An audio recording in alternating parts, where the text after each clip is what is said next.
Hey everyone, this is Keegan from National Powersports. This 2011 Harley-Davidson TRIGLIDE Ultra Classic with only 31,081 miles passes New Hampshire State inspection and runs well. It comes equipped with cruise control, a multifunction 2-speaker audio system, and reverse. It's been upgraded with Screaming Eagle slip-on mufflers, Stage 1 intake, GPS mount, and a luggage rack. The TRIGLIDE offers the same long-distance touring comfort and rugged power as its Electroglide siblings, but on the stability of 3 wheels, appealing to a wider range of riders.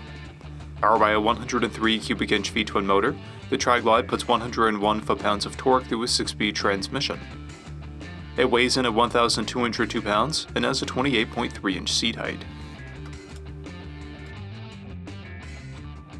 To see everything we know about this vehicle, including full mechanical and cosmetic condition reports, the service repair order, high-resolution photos, and more, please visit the listing on our website. We have also purchased the CycleCheck's Vehicle History Report.